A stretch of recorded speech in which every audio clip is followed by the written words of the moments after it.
Hello and welcome to Blockchain Gaming World with me, John Jordan. So, gonna have a quick look at the Mythical Marketplace. So this is the marketplace for mythical games, games. So there's four games. So Blancos isn't really live at the moment, but the NFTs are. NFL Rivals is the first game it launched. American football game still going. FIFA Rivals has just launched, the soccer game, and then Nitro Nation World Tour is a racing game, sort of still in some sort of early access, I suppose. And one of the things, we used to talk about a lot in sort of blockchain was interoperability. So these are not interoperable assets. So each game has its own NFTs in this case. But one sort of aspect of interoperability is sort of platform interoperability, where I've been playing, in this case, NFL Rivals for a while, quite a few years. Not played it actually very much recently, but when it came out, played it quite a lot. Bought a lot of NFTs, but haven't really played it for probably three months, 6 months maybe. And obviously, I'm I'm not so into American football really. Don't really know many of the players, only the very sort of the top ones that anyone would know. But football I know a bit better. So obviously the situation becomes, why would I have all these assets in this game when I want the assets in another game? And this could obviously be, anyone could do this sort of thing. And this is one of the things people used to say about blockchain games is when you stop playing a game, you can sell your assets and sort of cash them in and just take the money. Or in this case, I can sell the assets and then buy assets in another game. So these are the assets I've got in NFL Rivals. So quite a lot. One of the sort of issues is when I was buying some of these I bought, a couple of years ago, and so the price, the underlying sort of asset here is the myth token. So you can see here, this guy here, Jake Matthews, I can sell it instantly, and I would get 4.5 myth tokens. So that's it's like a 52 cents. So the problem was when I was buying a lot of these NFTs, the myth price was much higher. So even if in most cases, if I'm selling these, I'm selling them for more myth than I bought them for, but the myth price has dropped by more than the additional myth price that I'm selling them for. Does that make sense? So in this case, maybe I'm listing this guy here for 35 myth, and maybe I only bought this NFT for 20 myth, but the price has dropped more, so I probably spent, I don't know, $15 maybe. I don't think I've ever spent that much on a single player, but this is like a legendary player, so I generally was sort of buying the best ones that I could. Of course, the other issue is with these sort of things is, can I actually sell them? So you can see here, this is all the NFTs that I've got in NFL Rivals at the moment, and I've listed them all. I basically look to see what the floor price is, and I'm not really trying to make money. I'm just trying to sort of sell them. But just because you're putting something up for sale doesn't mean anyone's going to buy it. So I have sold a few, but more on the cheaper side. Like this one. Am I going to get $11 for that? Probably not, I don't think. But anyway, we'll have a go. So I've got pretty much put everything on sale. So we'll see if anyone comes along and buys them.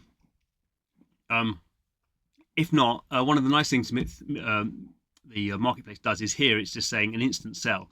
So this player here, I could sell it instantly. So I'm not selling it to any. In most of these cases, I've put these on a marketplace, and I've listed the price, and someone's got to come along and buy them.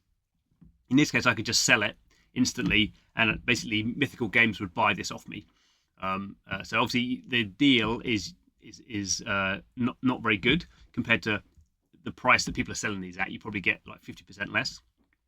But obviously, the advantage is, if I've got all these ones for sale, and if I can't sell them, then I'm not getting anything. They're sort of dead assets that I can't sell. Whereas Mythical, at the moment at least, will take the other side of that deal and buy them off me. So that's quite a nice thing that this marketplace does. I guess lots of this will be an increasing sort of situation, and we see this on something like OpenSea where people put in offers. So they put in offers on NFT collections, and they're not bidding on a particular NFT. So you might put a bid on, I'm happy to buy any Bored Ape at whatever, I don't know what the price would be these days, 15 ETH or something. And that would be a lot lower than you would sell at the floor price, but it just means someone can come along and just sell into the offers. That was something that the Blur marketplace first did, and now is becoming sort of common. So I could do that.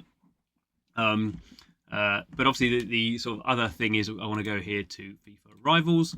So I'm not going to buy anything at the moment, but you can see here my NFTs in FIFA Rivals. So starting to pick up a few. Again, nothing very expensive. These are, so it's again showing if I want to sell these immediately, I can sell these instantly to Mythical Games for those prices. You can see I've got this one listed. It's a boot. Probably not going to sell, so I may have to take it off. But anyway, just sort of messing around at the moment just to see if what you can buy or sell. I did sell one player that I didn't need anymore very cheaply. The interesting thing about FIFA Rivals is obviously you're buying players because you want to put players in your team. You need 11 players at least to play the game, but also other things. So boots, which basically you equip on players to give them boosts. You have balls, which are basically how you decide who kicks off first. So sort of the power of the ball decides like winning the coin toss at the start.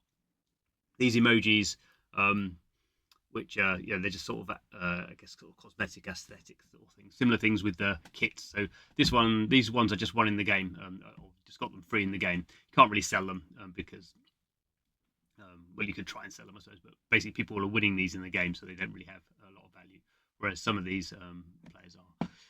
Well, none of these are very valuable, but we could go and have a look quickly in the marketplace, so we can see here if I want to go and buy a player and get the cheapest one while it sorts itself out. So the cheapest player is seven myth, so less than $1. I mean, I've got I can't buy any of these at the moment. But this is actually not a terrible. He's power 72. The one thing here you have to be careful with FIFA Rivals has this contract points. So these all have contract points to 0, which means you can't play them. If you bought these, you'd have to basically fuel them up. It's sort of contract point. Contract is sort of like an idea of fuel. But this one here has so this one will play for 20 games if you want to buy him, but he's only power 69. Rico Lewis. So he's power 69, so power 70. He's not got any CP. So that's and if I wanted to actually, I've got quite a lot of players, so I might want now, really, if I'm going to buy players, I would need them to be, say, a higher power level. So now we can start to see if I want to buy,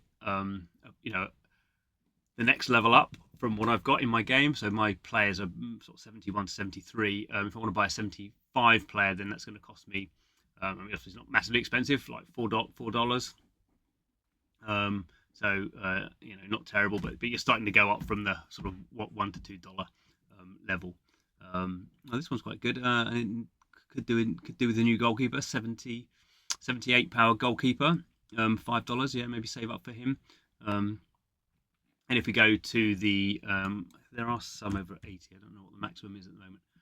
If we go to the next level up, so then now we're getting on for sort of $20 for these. There we go. So some 85 is looking like the maximum level at the moment. But even that's, I mean, it's not terrible. Whether you want to pay $30, I mean, these are not famous players. At least I've not heard of them. But they give you a lot of, give you the power in the game, which obviously the game's an interesting mix. You do need to be skillful to do it. So it's not just you buy the players. And you just win the game. You do need to know what you're doing. But we can start to see. The other thing is, this is, let's say, level 85, but the maximum in the game is going to be up to 120. So at the moment, people are, the game is giving you higher level players, and people are leveling up their players as well in the game by getting assets and leveling them up. So the power level is always going up all the time. But that means they're more expensive. So you have to be a little bit aware of that. So anyway, that's just what's going on with sort of mythical games in general, mythical marketplace and FIFA Rivals. So thanks for watching. See you again soon.